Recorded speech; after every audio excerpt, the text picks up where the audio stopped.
মন খারাপের দিনগুলিতে আল্লাহর সাথে বেশি বেশি কথা বলুন। কুরআন তেলাওয়াতের মাধ্যমে, সালাতে সিজদার মধ্যে আল্লাহকে বলুন তিনি যেন আপনার অশান্ত মনটাকে প্রশান্ত করে দেন। তাকে অনুনয় বিনয় করে বলুন বুকের মধ্যে যে কাল বৈশাখী ঝড় আপনার মনের উঠোনটাকে তছনছ করে দিচ্ছে, সেই কাল বৈশাখী তিনি যেন থামিয়ে দেন, সেখানে যেন রহমতের বারিধারা প্লাবিত হয়। একটিবার নিজের জীবনে কোরআনকে জায়গা করে দিন, দেখবেন জীবনের গতিপথ কিভাবে পাল্টে যায়। কোরআনের সার নির্যাসকে একবার নিজের জীবনে বাস্তবায়ন করেই দেখুন না, দেখবেন আপনার জীবনটা অন্যরকম এক শীতলতায় ভরে উঠেছে। দুনিয়ার মানুষ যে অন্তর ভেঙে দেয়, আল্লাহ সুবহানাহু ওয়া তাআলা সে অন্তর ভালোবাসার প্রলেপে জোড়া লাগিয়ে দেন। আপনার মনে হচ্ছে আপনি ব্যর্থ হয়ে গেছেন, তাই না? মনে হচ্ছে পৃথিবীটা আপনার জন্য সংকীর্ণ হয়ে গেছে। জীবনের কোনো মানে খুঁজে না পেয়ে হতাশায় নিমজ্জিত আপনার মন, এই তো কোরআন খুলুন, দেখুন আপনার রব আপনার জন্যই বলেছেন কদ আফলাহাল মুমিনুন, অবশ্যই বিশ্বাসীরা সফল হয়েছে। আপনি একজন মুমিন, একজন বিশ্বাসী, একজন তাকওয়াবান, আপনি তো হতাশ হতে পারেন না। আল্লাহর দয়া থেকে তার করুণা, ভালোবাসা এবং রহমতের যে বারিধারা আপনার উপর বর্ষিত হচ্ছে, তা থেকে আপনি কিভাবে নিরাশ হবেন? দুনিয়াবি ব্যর্থতা, অসফলতায় আপনার কি আসে যায় বলুন? আল্লাহর উপর যারা ভরসা করে, নির্ভর করে, তারা হতাশ হয় না। দুনিয়ার ব্যর্থতা তাদের আঘাত দেয় না, তারা বরং অপেক্ষার প্রহর গুণে মহাসাফল্যের, সেই সাফল্যের যার প্রতিশ্রুতি দিয়েছেন স্বয়ং আল্লাহ রব্বুল আলামিন।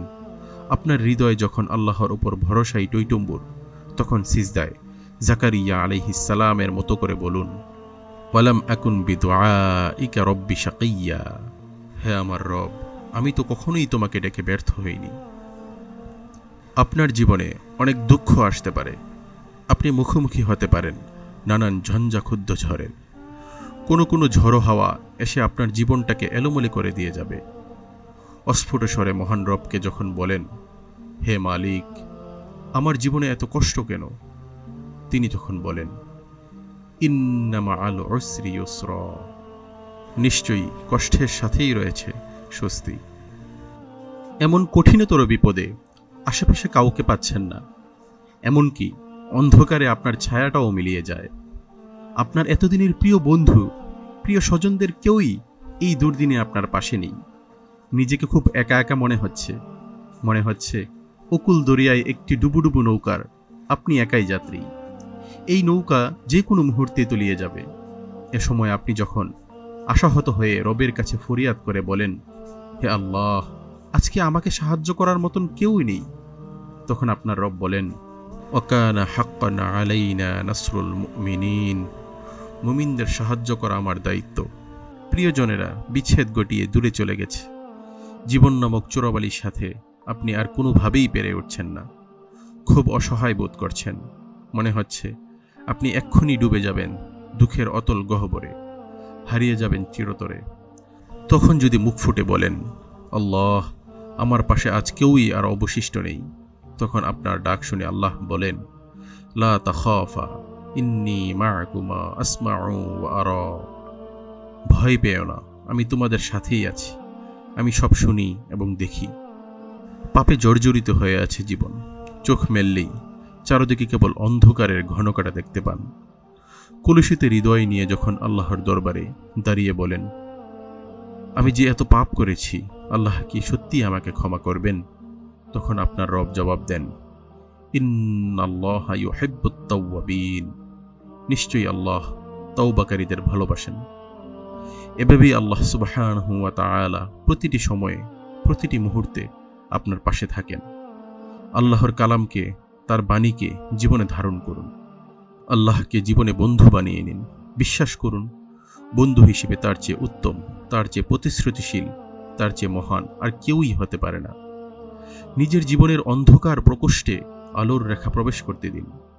অন্ধকারকে আলোর দ্বারা দূরীভূত করুন। আপনার যে পৃথিবী এতদিন এক ঘনঘোর আধারে নিমজ্জিত ছিল, তা উদ্ভাসিত হবে সম্পূর্ণ নতুন এক রূপে, নতুন এক রঙে। মন খারাপের দিনগুলিতে আল্লাহকে আপনার সঙ্গী বানান।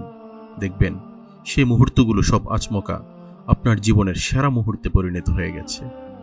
তাই যে দুঃখগুলোর কথা কাউকেই বলতে পারছেন না, যে দুশ্চিন্তার অনলে আপনি দগ্ধ হচ্ছেন প্রতিদিন, যে ভয় আপনাকে তাড়িয়ে বেড়াচ্ছে অহরহ, হারানোর যে বেদনা আপনাকে কুরে কুরে খাচ্ছে, যে অস্থিরতা আপনাকে ঘুমাতে দিচ্ছে না, যে ভগ্ন হৃদয় আপনাকে খান খান করে দিচ্ছে, সে সমস্ত মন খারাপের গল্পে কেবল বলুন, হাসবুনাল্লাহু ওয়া নি'মাল ওয়াকিল, আমার জন্য আমার আল্লাহই যথেষ্ট। বিশ্বাস করুন, আপনার সমস্ত মন খারাপের উপশমের জন্য কেবল এটুকুই যথেষ্ট। আল্লাহ যার অভিভাবক, কপালে তার দুশ্চিন্তার বাস থাকতেই পারে না।